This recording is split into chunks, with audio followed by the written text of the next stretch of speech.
Since last week's episode was so well received and you liked our insight into the pinnacle of photographer of threads comments and posts, we're here to evaluate some more because there's no one in this industry who has a better opinion than us. Absolutely nobody. And it gives me my fix of social media. Yeah, he's Jones and I'm Jones. Aaron couldn't pick any threads because, as you know, he deleted the app. We don't need to go into that again.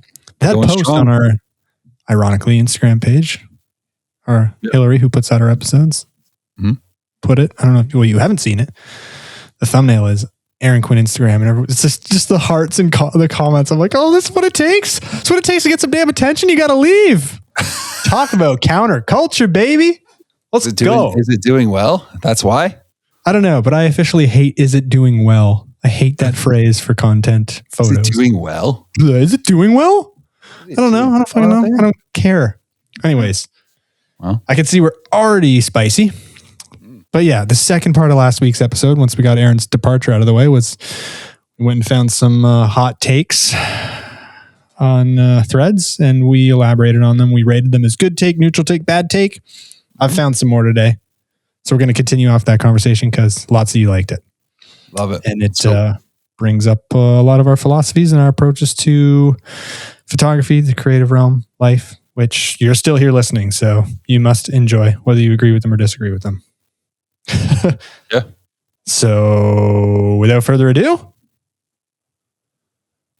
you ready? I'm ready. All right. First post. Wait, before we start, can I say one thing? Yeah. Sorry to interrupt. It's a little commercial for ourselves. Okay. If you could, I would love it personally. I'm sure Seth wouldn't mind either. If you check out our YouTube and just give it a like, a subscribe, what have you. It just helps us out a ton. It's a real cost-effective way, as Seth likes to say. Cost-free way of supporting us. We put a lot of effort into those videos, and we want people to hear the show and, benefit like you do. So if you don't mind, if you haven't checked out the YouTube, can you go check it out if you got a spare second and just hit that subscribe button? That would be, you know what? It would make my Monday. It really All right.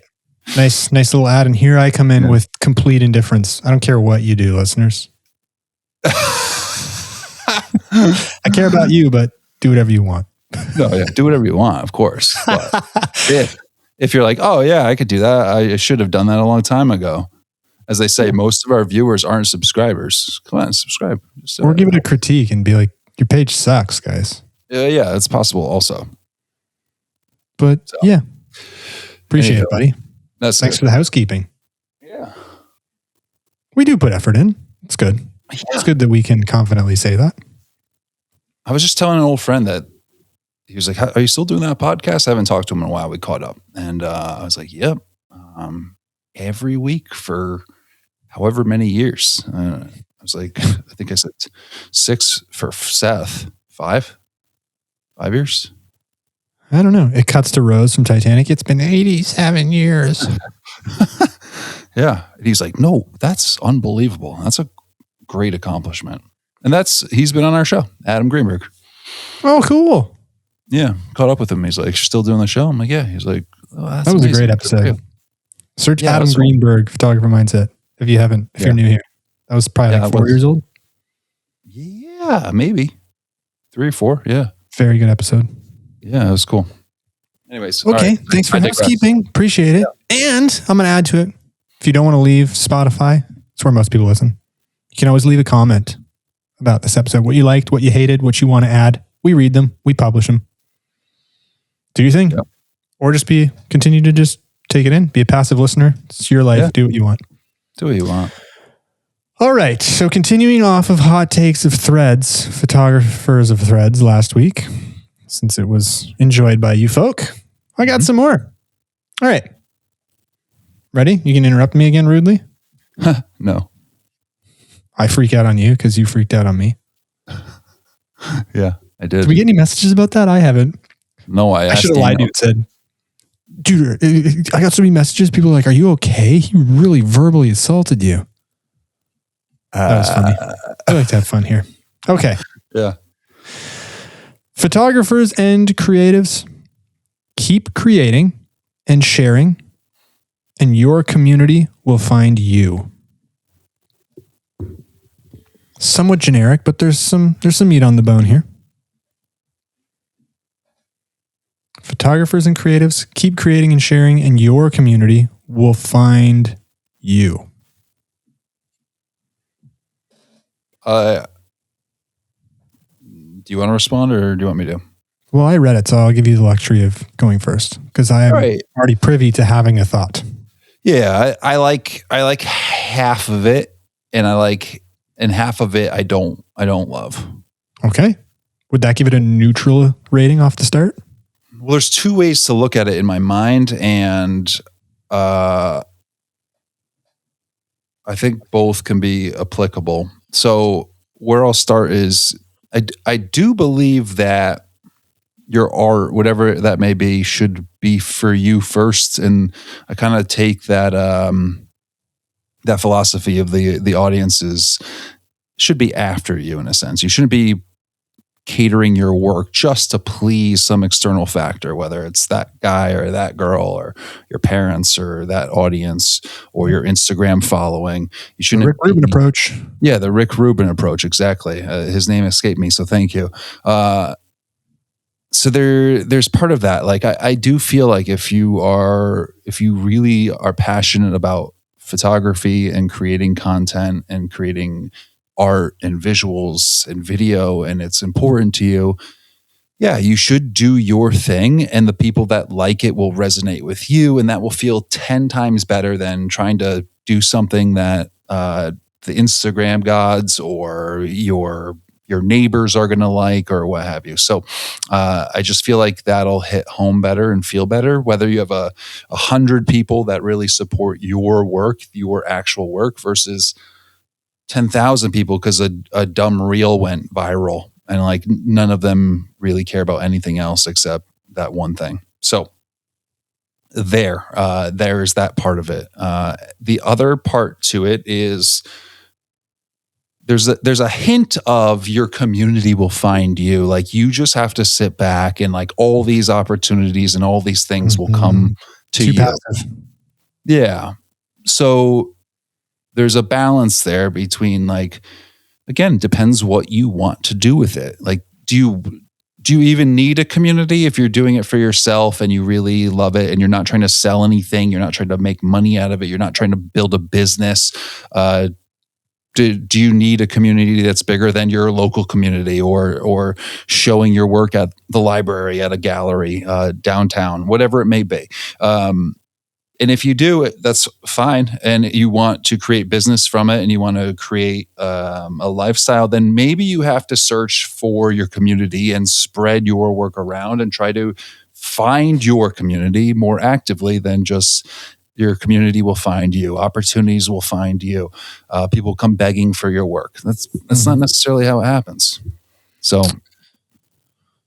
that's my take on it. There's a reason all companies, I should say most, maybe not all, but advertise.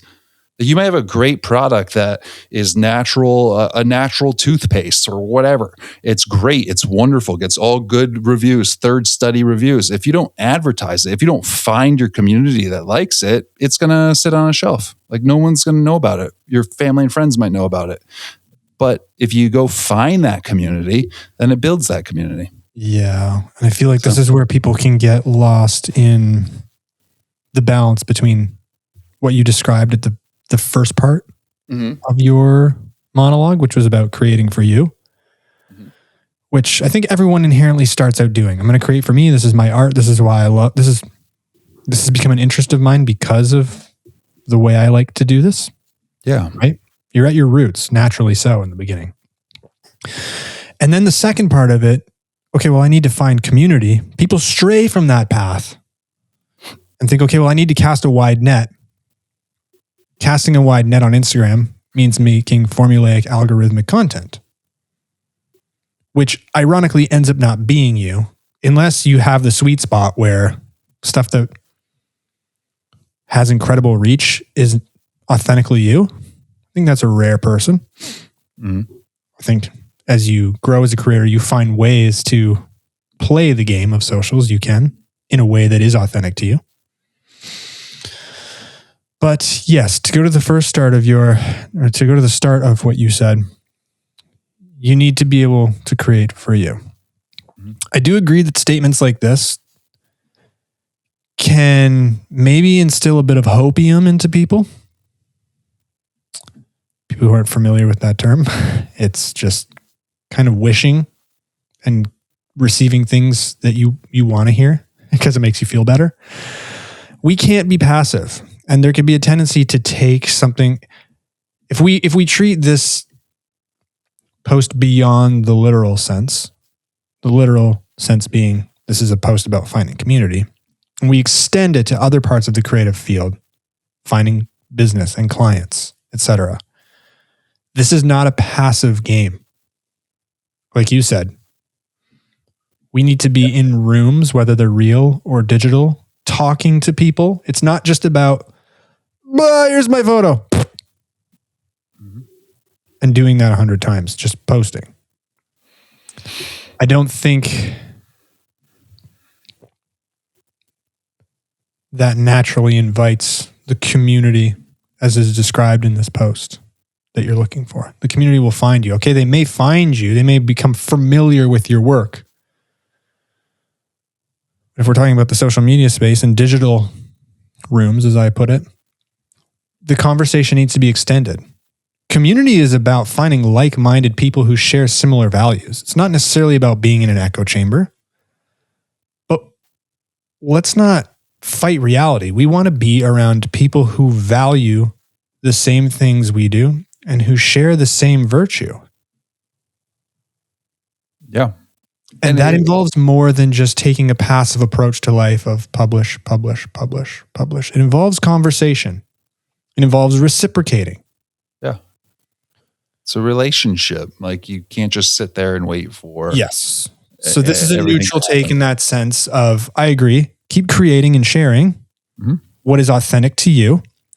The second part, your community will find you, I think can be misleading. They may become familiar with you, just to reiterate. But it's up to you to nurture those relationships and to find the people who share the same interests, virtues, and values. So for this, I give a neutral take. Yeah. And the act of putting it on social media is one step in that direction. Like I could easily put all my photos on a website and do nothing in terms of SEO or spreading. Like there's no community that's going to find just my website that I'm building day after day and sharing my work for myself. Like I won't find that community. That community is not going to find me.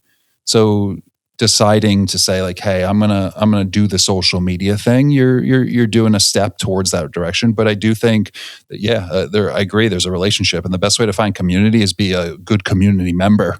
Like then they'll want you in the community for whatever it is, for your art, for your take, for your personality, for your kindness, whatever that may be.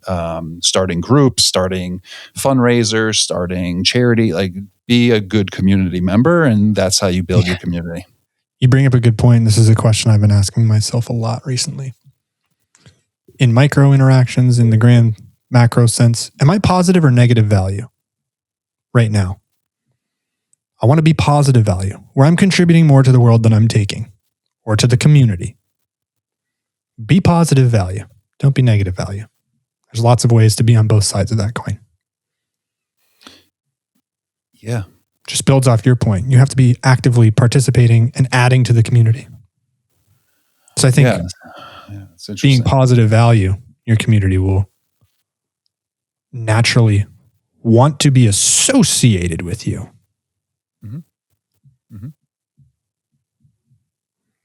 Right? Yeah, that's an interesting point. And I think the endeavor of like self-promotion and doing that can skew the scale a little bit towards like, is this all for me? Is this like, I want the riches. I want more clients. I want more sales. I want more, I want more recognition. Yeah. None of that adds to the community. That's not positive value. Right. So those things are consequences of positive value. Yeah. Exactly. And we get it backwards often.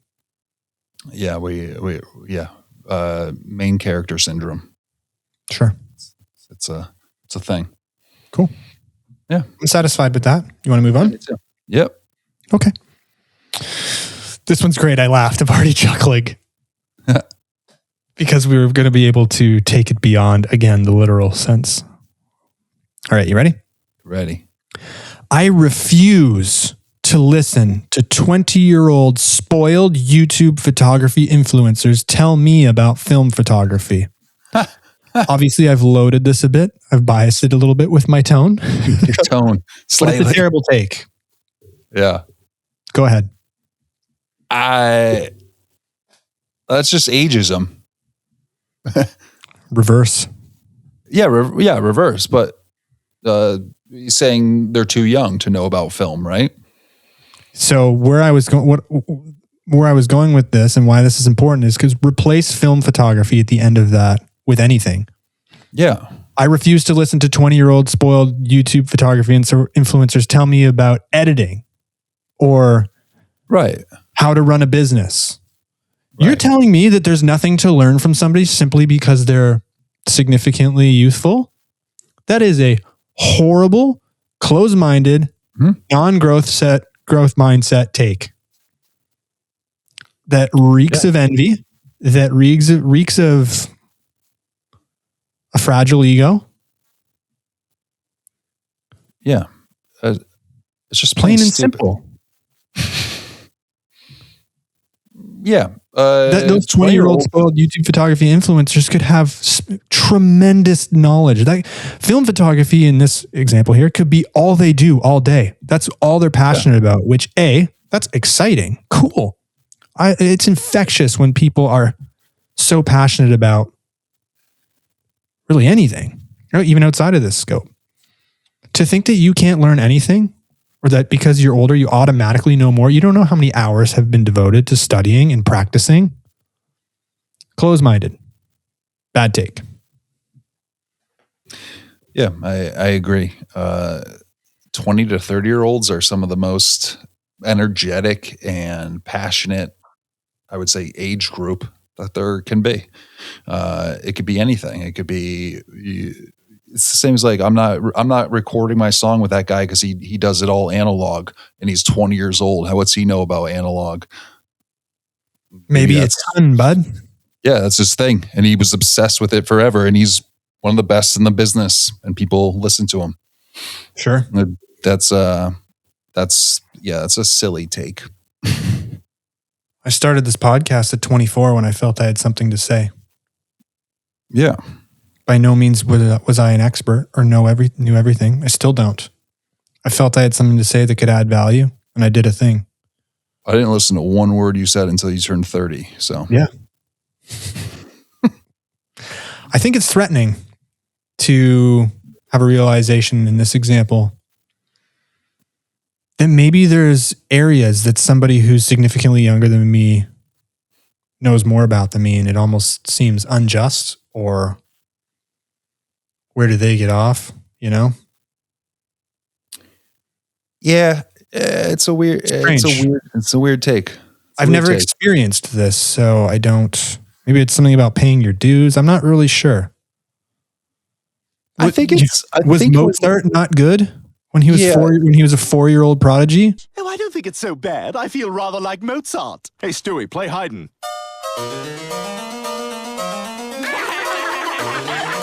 Now play Handel.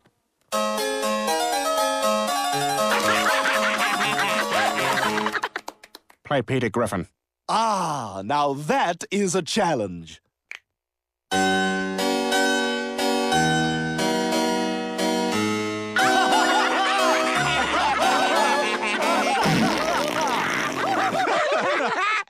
Going to all the royalty and nobility of the European countries, playing music for them. This person's hung up on you weren't even alive when film was popular, so how could you be giving advice?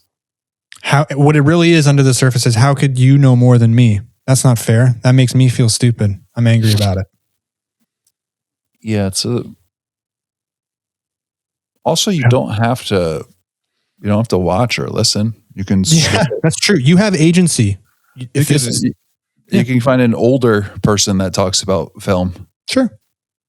Why can't someone that's younger? So are younger people not allowed to listen to vinyl records and perfect their turntable or their stylus or their preamp stage with tubes? Like, are they not allowed to be super into that as well? They are, but this person will let everybody know that they refuse to listen. That's the other part of this too. The need to come on and be like, meh. Like, I think weird's the right word. Strange. That one's strange. Yeah. So to not leave this with a negative taste, I hope this person finds peace. And I don't say that in a condescending way. I genuinely am saying it can't be a nice state to live in, even if it's acute. Yeah, true. True, that irritates you. Yeah, I'm not here telling you what should and shouldn't irritate you, but if we think about the process to then go rant about it and like let it linger and to let it survive, as opposed to maybe this is part of their energy channeling process. I don't know them. They're welcome to do whatever they want. This isn't about that. This is about dissecting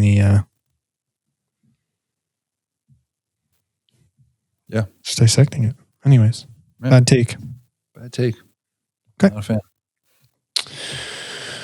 All right. This is a good one. Ties into our first one.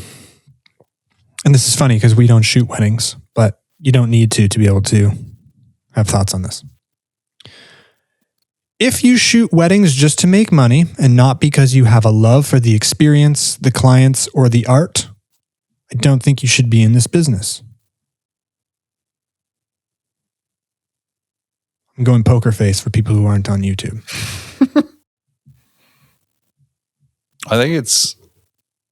I understand. I would go if this was in person and someone said that. I would go, I see where you're coming from. However, can I make a counter argument? Go. That's how I would start it. And my counter argument would be sometimes being too emotionally attached to something like a wedding where you love the clients and you love the ceremony and you love the whole event can cloud your judgment in terms of doing a good job and being business professional for yourself, for your business. I think some disconnect between the subject matter and what you're trying to do opens up a freedom to get the job done without worrying about all the emotional side to whatever's happening. Like, that's great. And it's an emotional event and it's romantic and it's loving and it's all there. But I could see loving the two people that are getting married and I'm trying to take pictures of, and they just said the most incredible vows to each other. And I'm sitting there tearing up and crying because I'm so happy for them, is interfering with my ability to do the job. Now, that's an extreme example. Can I substitute a word out and see if it changes your opinion after you finish your thought? Go ahead. However.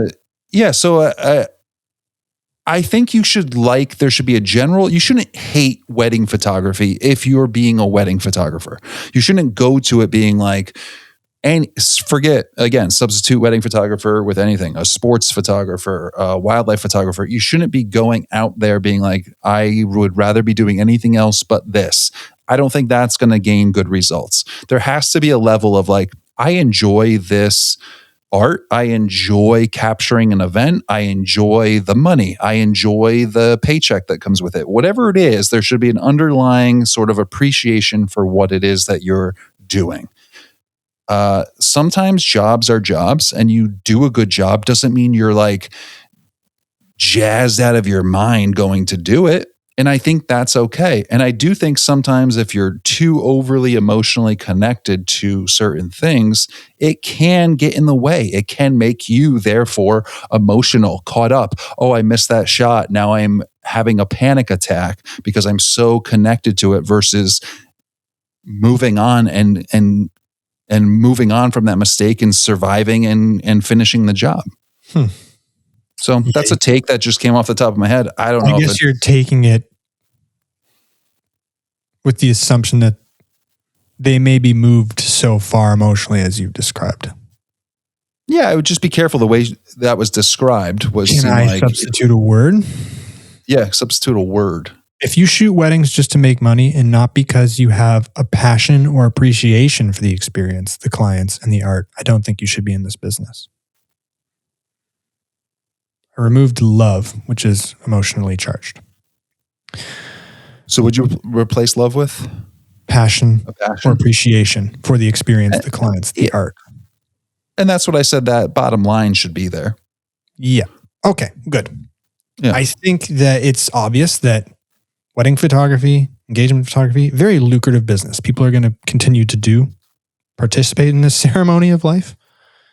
At least I see for this foreseeable future. Mm-hmm. Obviously, it's a very important day. People are willing to pay good money to make sure that it is captured well. So I think what this post is suggesting, which I would agree with, is that there could be the potential for people to flock to to the genre of wedding photography because it pays handsomely. Fair assessment. All our wedding photographers listening, it's not lost on us that we're two dudes who don't shoot weddings. I think this actually might provide a fresh perspective. So I think what this post is suggesting is you really shouldn't be in this genre if you're here because you smell how lucrative it is. I think it's probably, if not the most, one of the most lucrative genres of photography. I am also somebody who believes that, like this post is suggesting, if you have a genuine appreciation for your subject, for the experience, the product, substitute, whatever, the sport, whatever you want in there, that your work will be produced in the best possible light. And I think this is the heart of what this is getting to. The heart of what this is getting to is that there should only be room in this genre for people who feel that way about weddings, about love, about ceremony.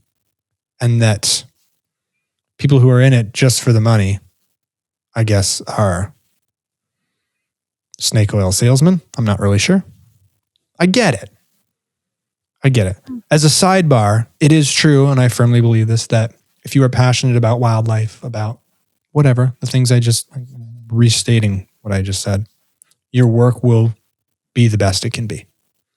We want to document visually in the best possible light the things we care about, a partner, a child, a dog, a sport we love. It's just natural. And so maybe, to come back to this post, naturally, the cream will rise to the top, and the cream will be people who have that passion and appreciation for the genre. And the people who are in it for the money will be seen eventually for what it is. The more you teased it out, I think the more I disagree. Please elaborate. No, I see your points. I do. And this is just for the sake of discussion. You don't need to caveat. I welcome disagreement. Yeah. I'm not going to attack like you did last week. I think photography is a skill. Okay. I think it's a practice, a skill. You could be very good at that skill. You can learn different things. I was asked and hired to do a Galentine's event. In my wildest dreams, was that my passion? Was that my project of the century to be able to, I really am working towards being able to have a Galentine's event for my portfolio. You've said that many times actually on the show, that this is all for a Galentine's opportunity. Trying to get there, and I got there finally. I got my Galentine's. No disrespect to Galentine's Day. Love Galentine's Day. Your shots are good too. We can throw those up on screen, Daniel. Is that fine? Yeah. Okay. So I went to that event, not like invested in anything other than like, I'm going to use my skills and do a job and do it well based on the photography that I know. And I'm not going to pick and choose my projects based on how much passion I have towards them. I still can be good at it. I don't know that the love for the passion might get you to do that more, but I'm not sure if you agree. If you get past the line of agreement. Now, if someone said, "Hey, would you do a wedding?" I'd have a lot of freaking questions.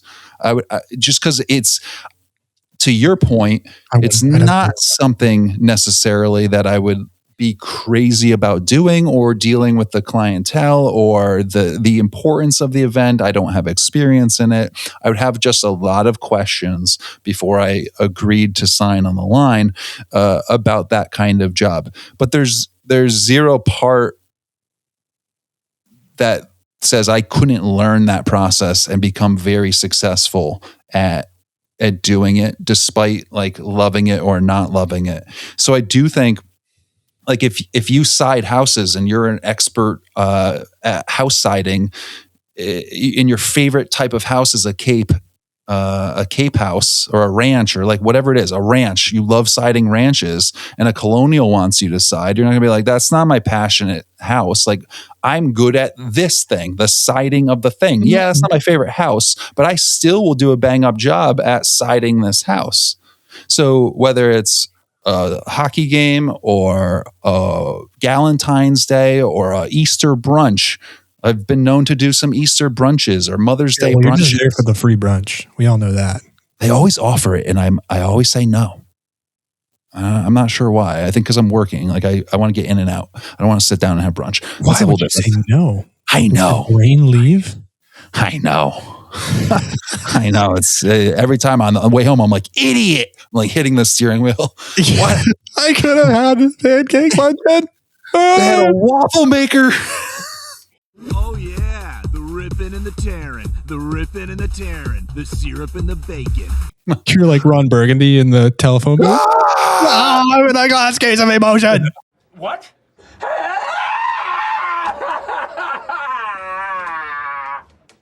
I didn't understand a one word you said. Ron, are you okay?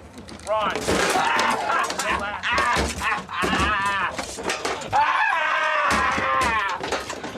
Ron, where are you? I'm in a glass case of emotion.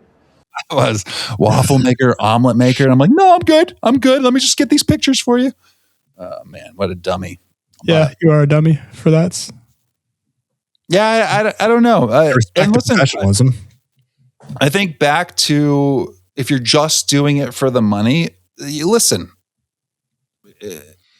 you're not going to get the references if you're not doing a good job. You're not going to increase your business if you're not doing a good job. You have to be good to work with. You have to provide results. You might not love it at the end of the day. You might not have the enthusiasm that we saw from Corey, who does the elopements. Hey, Corey. And she absolutely loves, like you can tell, like she absolutely loves what she does, and she has a really cool niche about it. It's great. But you might not be that person, but you might say like, hey, I'm surviving based on my photography skills, and are weddings my favorite? No, not anymore. But I do a decent job, a good job. People recommend me, and I make the prices, and they say sure, and I'm okay with this whole deal. I don't have to be pay well, and I can do my other stuff. Yeah, allows me to do my other stuff. Listen, buddy, you've allowed me to see the other side. It's not about being swayed or being right or wrong here, but I can see that. I can see what you're saying. I don't think I inherently disagreed. Yeah, I know.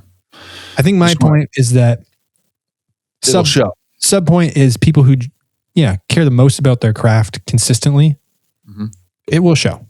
It will diverge from the pack. I hear what you're saying though. I've built the skill set. I've been recognized for my effort and hard work, whether that's been years or decades. Somebody wants me to do this. It is going to pay me well. I've earned this opportunity. I hear that. without speaking to the person who posted this, I don't directly know what they're saying. Wedding photographers who are listening, or if you've ever shot a wedding photographer, please tell us that if we're onto something here, if we're dummies, in the Spotify comments or on YouTube. We want to learn from you. Yeah. That's not me fishing for stuff. I'm a curious mind. I've been told that I asked too many questions, actually. I told you this last episode, I think. Yeah. And we might not have been recording. Or maybe we were. Oh, did I not? Or were we not? Yeah, I'd been told I asked too many questions, and I said, I'm not going to stop. I'm a curious mind. I like to know that's who I am. How things work. It's how I am. I'm unapologetically continue to be me. So yeah. They didn't have a problem with it. We were just bantering. It wasn't a criticism. It was, I think, an observation. Yeah. I said, I'll ask more questions than any other person you deal with. I would be comforted to know that. Okay, well, this person wants to know the ins and outs of how we work. Here I go tooting my own horn. Maybe it's really annoying. Guess what? What? I don't care. I'll change when I need to if it's like having a bad impact on the world and those around me. Yeah. But if it's harmless, I'm going to continue to be me. You're a podcast host. That's what you have to do. Yeah. All right. Very cool. Yeah. Wedding photographers, weigh in, please. Because we don't know potentially what we're talking about. All right. This one's good. We got 3 more. Wait, did we evaluate that take? I guess it's depending on how you see it. For lack of complete clarity and tone, I'm going neutral. Yeah. If I had to choose, I'm going to go, I don't agree. I'm not going to say it's a bad take, but I think you could do a great job and be like, I'm just showing up to work. Well, I think the criticism is there's no room for people that aren't passionate. Sure there are if they're better than you. Sorry. So then in that sense, you would say this is a bad take. Ooh, burn. I hope they listen to the show and are like, you didn't say what I was saying. I don't know what that sound effect I just made was, folks. But it naturally came out. Okay. Oh, rushing us along. This is a good one. Building a photography style takes longer than people think. I agree. I can't agree or disagree. I can agree in the sense that, building a style takes a long time. But where I struggle to rate this take is that achieving a style is an endless evolutionary process. I hate to sound philosophical in the photography sense, but it is in the artist sense. The style evolves with personality, with life experience, with changes in interest. Yeah. It's not this, I found my style, here we go. Maybe it is when I think it's that over and over and over and over and over and over again. I think you've described it as here's the curve, the plateau, the curve, the plateau. And finding your style is that curve. It's not in the long term, it's not a finish line though. So with all that being said, help me here. What do I think of this take then? I don't really know. Can I even thumbs up, thumbs down it, sideways thumb? I don't know if you can. You could do whatever, I suppose. I agree with the literal sense. It takes longer than people think. This is an art form. Art form is an extension of self. And the self is always changing, hopefully. It's learning, it's getting better, it's making mistakes, it's finding new interests. Yeah. So it's not that it takes longer than people think. It's that it's an infinite process. Yeah. And I would say in the beginning, there can be room, and I've seen this a lot through peers and myself. There's a lot more room in the beginning of drastic changes in terms of style. And as time goes on, the changes become a little bit more subtle, and I think it does level out. And you might go into like a different period, like Picasso's blue period, for example, where like the style really changes based on mood or a series of work that you're trying to accomplish. Maybe I really get into black and whites for a while, right? Like that would be a completely different style. But I do think in the beginning that you can see like the searching a little bit more. If you look at people's work from the beginning, like the first year, you can see a bit of searching and learning and trial and error and figuring things out. And that starts to settle down. Whereas if you look at my last like 100 photos, you might be like, oh, this all looks pretty cohesive. Versus if you looked at my first 100 photos, you'd be like, whoa, there's a lot going on here. Yeah. What is a style? How our grid looks, our overall look, our tones. Yeah. Editing technique. What you go out to. Our present. tone and captions. Yeah. Yeah. Do we border? Do we motif things? You know? Yeah. Mm-hmm. So many questions, so few answers. So if you came here for answers today, keep listening. Like, what are you guys doing? What am I getting from you? They come at the end. Yeah. Hopefully enough. Yeah. That's great. Well, you mentioned black. Can we move on? Yeah. You mentioned black and white. I forget in which contest because I wasn't listening intently enough. Oh, just now as a potential style I could switch to. Okay. Yeah. Yes. All right. Last take of the day. Love it. Also, I got to say one thing. I told people to go to the comments on YouTube or on Spotify and weigh in. Don't do it if you're driving. Yeah, don't do that. Don't do that. No. We want you alive. Do it later. Do it later. I got no time for texting and driving. No. Sorry, I don't. He doesn't. It's true. Distracted driving fatalities outnumber drinking and driving fatalities. Okay. Not Daniel, add sad music to this section. Good. If you text and drive, stop. Yeah. Stop. Okay. Black and white is for people who can't manage color. There's a good reaction. Let's go. Pipe in, buddy. I'm guessing you don't agree with this. As there's a black and white print behind his head. You can't manage color. Wow, you're such a rookie, dude. You don't even know what you're doing. It's actually look at this. Yeah, let us see this. It's a heron.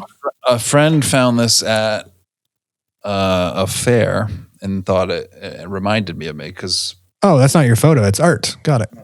You mean a heron didn't grow to mega size and wrap its neck around a lighthouse? It's point art, and it's yes, a heron around a lighthouse. All right. Well, they can't manage color. Whoever the artist is. Yeah, very cool though. I just think it's different. It's like it's silly. It's saying someone that plays acoustic guitar has got no business playing electric guitar. Like we're in the same ballpark here, and I bet we could translate. I bet it's just like, what do you prefer? Also, editing in black and white is no joke if you're going to do it well. It's not just pressing the black and white button and calling it a day. It's completely different in terms of contrast, what you want to pop, dodging and burning. It's fun and it's different. It's just grayscale, and like people love that. People love the way it looks. It fits in every room. I'll tell you that much. You can put it anywhere. Yeah, exactly. Behind you. Are you moving to show me something? I was sitting on my foot. Oh, I know that feeling. Yeah. But yeah, it doesn't necessarily mean you can't handle color. Maybe you just don't prefer working in color and you like printing out black and whites, and like that's your style that you've made. I don't think it's a fair assumption to say you can't do it in color. You might actually also not know their whole back catalog of like, maybe they do both. I'm going to do one in color, the best of my ability, and I'm going to do one in black and white. I like selling black and whites because they sell better. I would venture that's a fact. Jamie, look that up. Grizzly, look that up. He's looking at me. they just match every room. There's not gonna be a turn off because like, oh, I love that photo, but it's so blue and I have a yellow room. Like it's just black and white done well, I think is very classy and a great look. Yeah. So I'm gonna start telling people that anytime they have a black and white photo to share with me. Like, you clearly don't know how to edit with color. Yeah, you couldn't figure it out. You couldn't figure it out, dummy. You brought up some cool points. Like, it's hard to edit in black and white, and I still use this trick often to this day. Don't know where I heard it. We've talked about this before in Lightroom. Edit in black and white. Get your contrast, shadows, highlights down. Often when you pop back to color, you're done. Yeah. A good edit in black and white often translates very well to color. Yeah. Britt Bossy does that every time, she said. Maybe that's where we heard it. Yeah. And also, you bring up a good point too. Perhaps, or maybe this builds off the previous point, perhaps editing in color with crazy saturation is a crutch and hides a lot of the errors in your balance of shadows, highlights, etc. And you can get lost in the vibrancy and so hyperfixated on color balance. But yeah, I use that often. When we get it right in black and white, I'll switch to color and tweak. And more so, to add on to this, of why this is a bad take, certain pieces of art call for black and white. I don't know if you feel this way, but I can often look at something I've taken. It's very rare.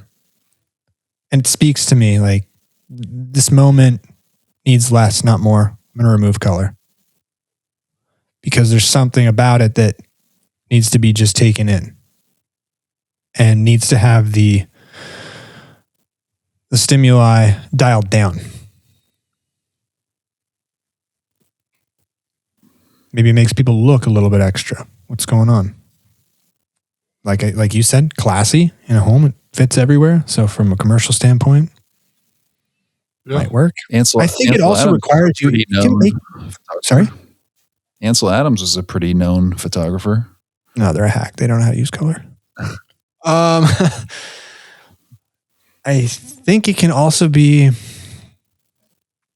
an opportunity for you to push the boundaries of your comfort level. I remember, we'll put this up on screen, Daniel. Recently, actually, I took a picture of a beautiful red fox in tight portrait, staring dead down the lens, staring straight down the lens. The fox was alive. Phew. And there, I went black and white. It's actually in my calendar. I'm going to go get it. 1 second. Okay. It's in his calendar, and he's going to go get it. I'll keep talking, though. You could say the opposite. The opposite then would have to be true. Back. If you are... What month was it? I'm having to flip through. He doesn't know what I'm trying to talk. I can't call this selfless promotion because he's just going to scream over me the entire time. Calendar and that ship sailed. Okay, here we go. Let me get my headphones back on. It's just an excuse for me to go find my calendar. I guess Daniel can put it up on screen, the actual image, but I wanted you to see it in real time. Oh, yeah, that's nice. Okay. So you've seen it. Now you know. Mm-hmm. I felt like I should go to prison for killing the beautiful oranges and reds on this picture of a fox. For muting them. But it worked. And the response from people who bought a calendar of mine, have seen the photo, were like, that's beautiful. It just called for it. I can't really explain it. Where I was going with this is sometimes you can make bold creative decisions that push you past your comfort zone. 4 years ago, if I had done that, when I didn't have very many fox photographs. 5 years ago, me would have been like, are you an idiot? But I feel comfortable enough to take these creative risks. Yeah. And what I was saying is, well, you didn't have your headphones on and then were screaming over me. I was like, all right, he doesn't know I'm talking right now, so I will continue this thought in a minute. You could say the opposite's true. Like if you can't create a good photo in black and white, then you don't know composition. You don't have control over background noise, clutter, busyness in a photo, subject, definition, whatever it may be, contrast, shadowing, light and dark. You could kind of go the opposite way as well. I think both are super important, and editing your photos in both is a great skill or practice more than a skill, but developing that skill of, okay, I want to understand this photo in terms of light and dark. And then I'm going to try to understand this photo in terms of color balance. Mm-hmm. And when the two are great, the black and white is great and the color version's great, and you're not sure which one you should post, you're not sure which one you should print out, it's a pretty good assumption that you have a very good photo. Yeah. Top to bottom. So funny enough, I posted that black and white. We talk about using 500px as like a playground to figure out whether something's a good print, will be a good print with their pulse rating. Mm-hmm.